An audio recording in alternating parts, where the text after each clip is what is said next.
অলির গল্পের দুনিয়ায় আপনাদের স্বাগত। আজকে আপনারা শুনবেন উপেন্দ্র কিশোর রায়চৌধুরীর লেখা বুদ্ধুর বাপ। এক যে ছিল বুড়ো চাষি, তার নাম ছিল বুদ্ধুর বাপ। বুদ্ধুর বাপের ক্ষেতে ধান পেকেছে, আর দলে দলে বাবুই এসে সেই ধান খেয়ে ফেলছে। বুদ্ধুর বাপ ঠকঠকি বানিয়ে তাই দিয়ে বাবুই তাড়াতে যায়, কিন্তু ঠকঠকির শব্দ শুনেও বাবুই পালায় না। তখন সে রেগে মেগে বললে, বেটারা, এবার যদি ধরতে পারি তাহলে ইঁড়িমিড়ি কিঁড়ি বাঁধন দেখিয়ে দেবো। ইঁড়িমিড়ি কিঁড়ি বাঁধন বলে কোনো একটা জিনিস নেই। বুদ্ধুর বাপ আর কোনো ভয়ানক গলা খুঁজে না পেয়ে ওই কথা বলে। রোজই বাবুই আসে, রোজই বুদ্ধুর বাপ তাদের তাড়াতে না পেরে বলে, ইঁড়িমিড়ি কিঁড়ি বাঁধন দেখিয়ে দেব। এর মধ্যে একদিন হয়েছে কি, একটা মস্ত বাঘ রাত্রে এসে বুদ্ধুর বাপের ক্ষেতের ভিতর ঘুমিয়েছিল। ঘুমের ভিতর কখন সকাল হয়ে গেছে, আর সে বাঘ সেখান থেকে যেতে পারেনি।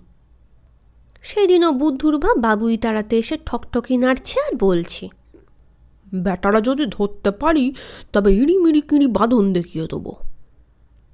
ইঁড়িমিড়ি কিঁড়ি বাঁধন শুনেই তো বাঘের বেজায় ভাবনা হয়েছে। সে ভাবলে, তাই তো, এটা আবার কি নতুন রকমের জিনিস হলো, এমন বাঁধনের কথা তো জীবনে শুনিনি।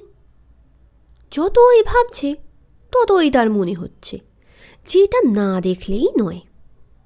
তাই সে আস্তে আস্তে ধানের ক্ষেতের ভিতর থেকে বেরিয়ে এসে বুদ্ধুর বাপকে ডেকে বললে, ভাই, একটা কথা আছে। বাঘ দেখে বুদ্ধুর বাপ যে কি ভয় পেল তা কি বলবো, কিন্তু সে ভারী বুদ্ধিমান লোক ছিল। সে তক্ষুনি সামলে গেল, বাঘ কিছু টের পেল না। বুদ্ধুর বাপ বাঘকে বললে, কি কথা ভাই? বাঘ বললে, ওই যে তুমি কি বলছো ইঁড়িমিড়ি কিঁড়ি বাঁধন নাকি, সেইটা আমাকে একটিবার দেখাতে হচ্ছে। সে তো ভাই অমনি দেখানো যায় না, তাতে ঢের জিনিসপত্র লাগে। আমি সব জিনিস এনে দিচ্ছি, আমাকে সেটা না দেখালে হবে না। আচ্ছা, তুমি আগে জিনিস আনো, তারপর আমি দেখাবো। কি জিনিস চাই? একটা খুব বড় আর মজবুত থলে চাই, এক গাছি খুব মোটা লম্বা দড়ি চাই, আর একটা মস্ত বড় মুগুর চাই। শুধু এই চাই? এসব আনতে আর কতক্ষণ? সেটা হাটের দিন ছিল। বাঘ গিয়ে হাটের পথের পাশে ঝোপের ভিতর লুকিয়ে রইল। খানিক বাদেই সেই পথ দিয়ে তিনজন খইওয়ালা যাচ্ছে। খইওয়ালাদের থলেগুলি খুব বড় হয়, আর তার এক একটা ভারী মজবুত থাকে।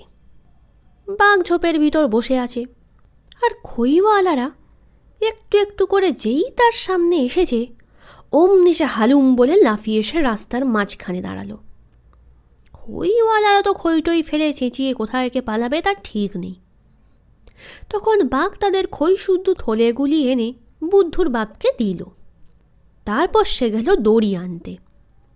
দড়ির জন্য তার আর বেশি দূর যেতে হলো না। মাঠে ঢের গরু খোঁটায় বাঁধা ছিল। বাঘ তাদের কাছে যেতেই তারা দড়ি ছিঁড়ে পালালো। সেই সব দড়ি এনে সে বুদ্ধুর বাপকে দিল। তারপর সে গেল মুগুর আনতে। পালোয়ানেরা তাদের আড্ডায় মুগুর ভাঁজছে। এমন সময় বাঘ গিয়ে উপস্থিত সেখানে। তাতেই তো বাপরে মারে বলে তারা ছুট দিল। তখন বাঘ তাদের বড় মুগুরটা মুখে করে এনে বুদ্ধুর বাপকে বললে, তোমার জিনিস তো এনেছি, এখন সেটাকে দেখাও। বুদ্ধুর বাপ বললে, আচ্ছা, তবে তুমি একটিবারেই থলের ভিতরে এসো দেখি। বলতেই তো বাঘ মশাই গিয়ে সেই থলির ভিতরে ঢুকেছেন। তখন বুদ্ধুর বাপ তাড়াতাড়ি থলের মুখ বন্ধ করে তাকে আচ্ছা করে দড়ি দিয়ে জড়ালো। একটু নড়বার জো অবধি রাখল না। তারপর দু হাতে সেই মুগুর তুলে ধাঁই করে সেই থলের উপর যেই একঘা লাগিয়েছে, অমনি বাঘ ভারী আশ্চর্য হয়ে বললে, ও কি করছো? কেন, ইঁড়িমিড়ি কিঁড়ি বাঁধন দেখাচ্ছি, তোমার ভয় হয়েছে নাকি? ভয় হয়েছে বললে তো ভারী লজ্জার কথা হয়। তাই বাঘ বললে, না। তখন বুদ্ধুর বাপ সেই মুগুর দিয়ে ধাঁই ধাঁই করে থলের উপর মারতে লাগলো। চেঁচালে পাছে নিন্দে হয়, তাই মার খেয়েও বাঘ অনেকক্ষণ চুপ করেছিল। কিন্তু চুপ করার কতক্ষণ থাকবে? 10-12 ঘা খেয়ে এসে ঘ্যাঁও ঘ্যাঁও করে ভয়ানক চেঁচাতে লাগলো। খানিক বাদে আর চেঁচাতে না ফিরে গোঙাতে আরম্ভ করলো। বুদ্ধুর বাপ তবুও ছাড়ছে না, ধাঁই ধাঁই করে সে খালি মারছেই তো মারছে। শেষে আর বাঘের সারা শব্দ নেই দেখে সে ভাবলে মরে গেছে। তখন থলে খুলে বাঘটাকে ক্ষেতের ধারে ফেলে রেখে বুদ্ধুর বাপ ঘরে এসে বসে রইল। বাঘ কিন্তু মরেনি। 4-5 ঘন্টা মরার মতো পড়ে থেকে তারপর সে উঠে বসেছে। তখনও তার গায়ে বড্ড বেদনা আর খুব জ্বর, কিন্তু রাগের চোটে সেসবে মন দিল না। সে খালি চোখ ঘোরায় আর দাঁত খিঁচায় আর বলে, বেটা বুদ্ধুর বাপ, পাজি, হতভাগা, লক্ষ্মী ছাড়া, দাঁড়া তোকে দেখাচ্ছি। সেই কথা শুনেই তো ভয়ে বুদ্ধুর বাপের মুখ শুকিয়ে গেল।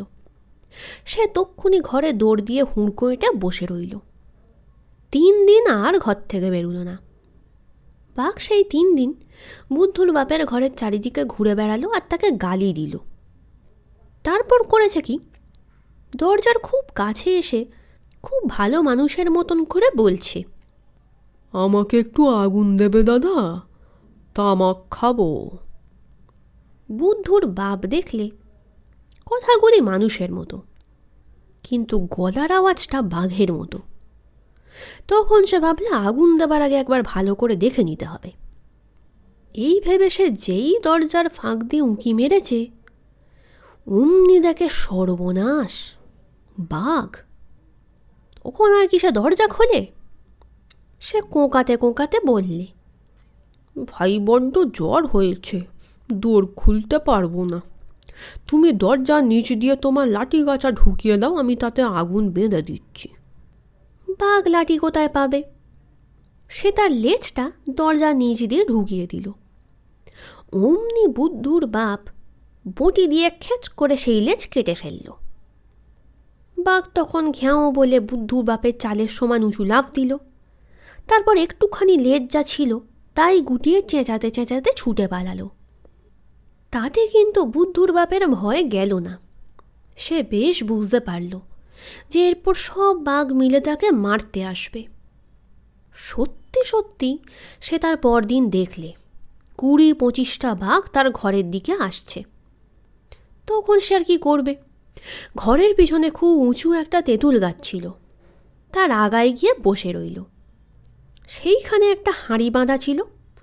বুদ্ধুর বাপ তার পিছনে লুকিয়ে দেখতে লাগলো বাঘেরা কি করে।